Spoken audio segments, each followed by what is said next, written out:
Hey everyone, my name is Lane Allison and I am a staff product manager here at Cloverleaf. And I'm here today to give you a quick overview of what Cloverleaf does. We all know that people have way too much on their plates. There is so much cognitive load between the tools they're using and all the context switching between meetings.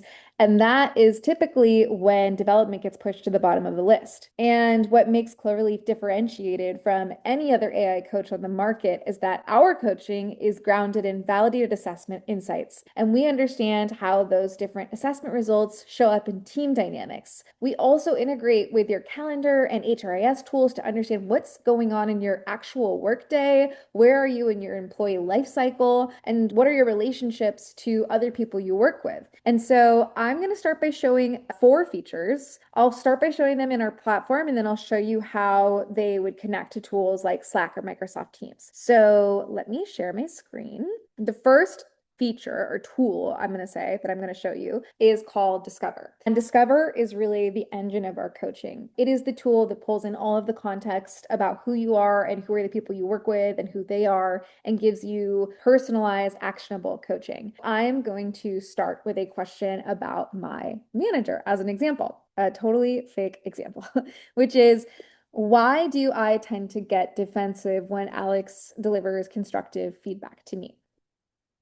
When I enter that, you can see that it's going to pull in all the right context. So who is involved? It's me and my boss, Alex Wilson. It's going to pull in all of our assessment results to understand what our personality dynamics are and how they might interact. And then it's going to provide me with some insights as well as ways to apply this or ways in which I could dive deeper. It starts by saying fast feedback meets sensitivity, sparking defensive reactions. That sounds right.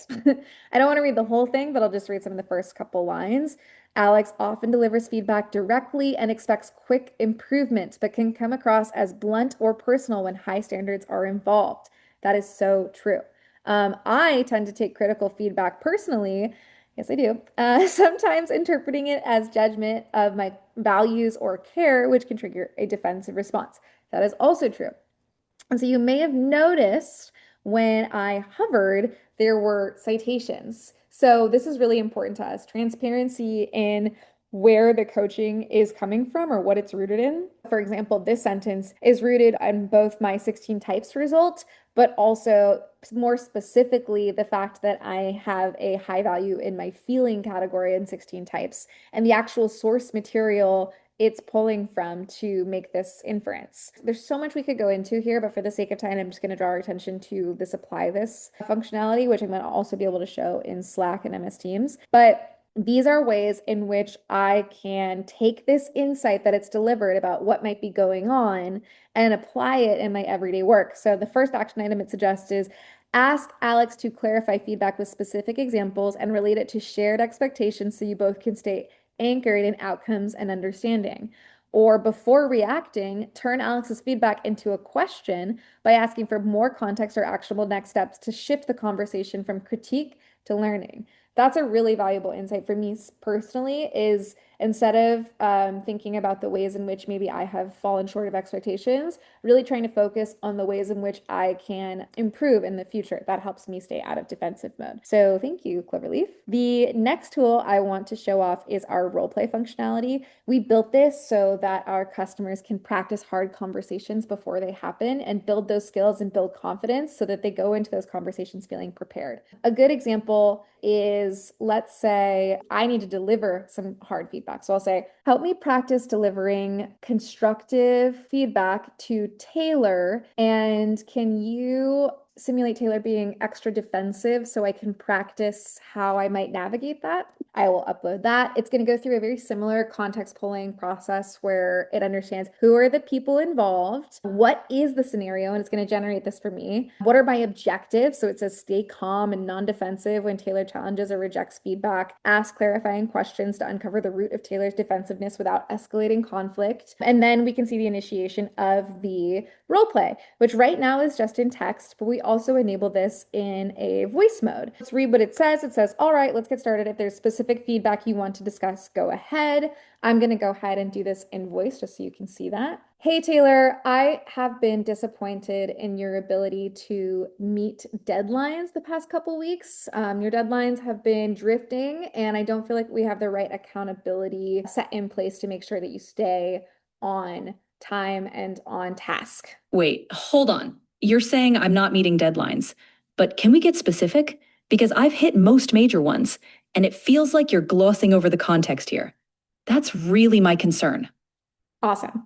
So I'm gonna stop the voice because it'll keep recording me as I talk. But you can see that Taylor is defensive here. And I think the other piece, and you can see it in the initial context that's loaded in here, it's not just role playing a generic person that I'm giving feedback to, it's role playing specifically Taylor's personality based on what we understand about Taylor. So it's very much a more realistic and differentiated role play tool than what other AI coaches have to offer. The next feature I'm going to draw your attention to is actually our feedback functionality. I'm really excited about this. This is our feedback hub. It shows you the overview of all the feedback you've received, all the feedback you've given. It shows you those metrics over time. But I'm going to pull your attention specifically to our feedback providing experience. I have this one that's kind of a demo where I'm giving feedback to myself, which I know is not a real scenario, but it'll demonstrate the functionality. And you can see the question is testing, testing, one, two, three. Let's imagine I was asking, what could I improve on? There are a couple components on this page that I want to draw your attention to. The first one is the feedback coach, which is on the right-hand side.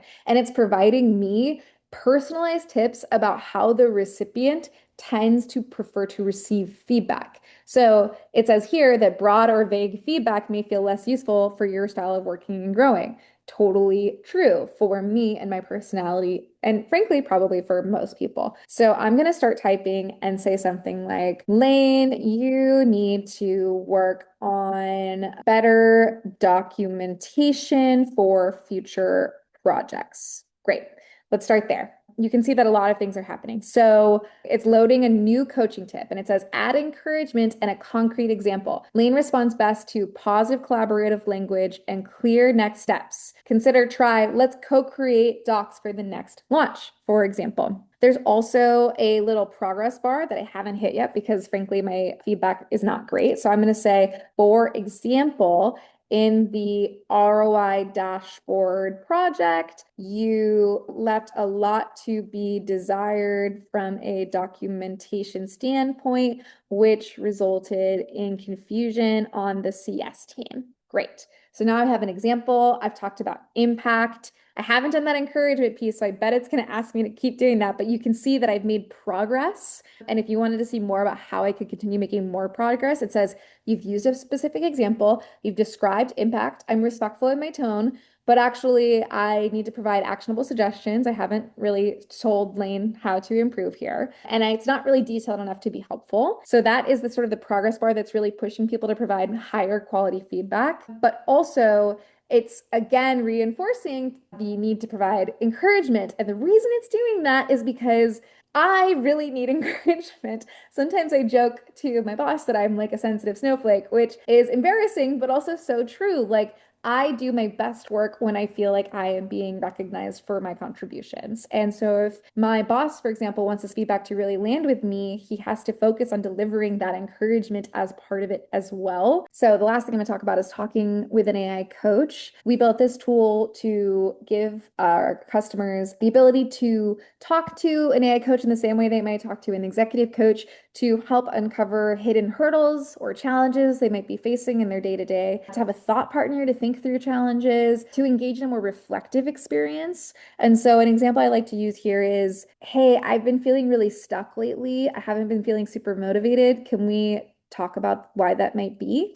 I'm going to hit enter. It's going to load in all the same context that it was loading before. It's going to engage in a coaching dynamic with me. So it says, yes, we can dig into that. When you say stuck, is it more about your energy for work, or are there specific projects or relationships where you've noticed motivation drop off more? For the sake of time, I'm not going to dive into the actual back and forth, but what it will proceed to do is ask me reflective questions to help me lead to deeper and deeper insight. And it's driving towards that key deeper insight about what's really going on inside, as opposed to just, making quick inferences about what might likely be happening based on what we know about your personality. This is getting to like the real truth of it in your scenario. Awesome. Now I'm going to focus on how we provide some of this tooling in Slack and also in MS Teams. So you'll notice here we have our Slack application.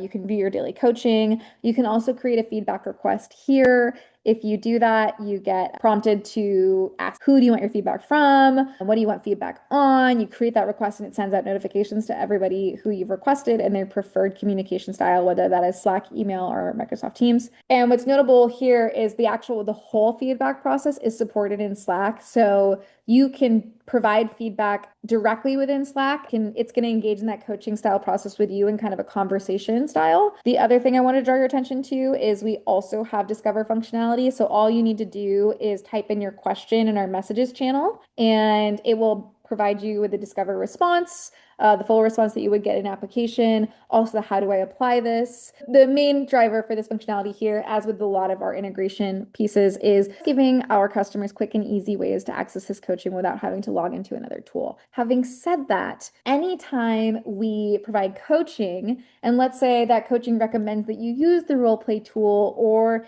that you use the Talk to an AI coaching functionality, that button that may be embedded in Slack or Microsoft Teams will always be pre-authenticated. So it's going to take you directly into the experience without having to face a login screen, without that friction, which we know is really, really important to customers. I am also going to pull up our Microsoft Teams experience just to show you that as well. I have in here, I'm using our test account, but this is what we have supported. So I actually think this is a great example of how we are differentiated. This is our Microsoft Teams Copilot integration. I've asked Microsoft Teams, how do I stay motivated? You can see that it provides this personalized response. A great way to understand the differentiated value of Cloverleaf is to ask that same question to Copilot, how do I stay motivated, and see the response it provides. It's not a bad response. It's just generic, and it doesn't really feel as connected to me and my needs as the Cloverleaf response. When we think about like why this personality data matters, I think that this is a really clear example of where that really plays a factor, is a factor. Some other helpful context to things that often come up in demos. So Cloverleaf is really easy to implement, especially if you're using Slack, Teams, or Workday. The experience basically meets people where they already are. We focus on the human side of work, communication, collaboration, decision-making, team relationships, and leadership behaviors, and not things like, level 2 training on how to safely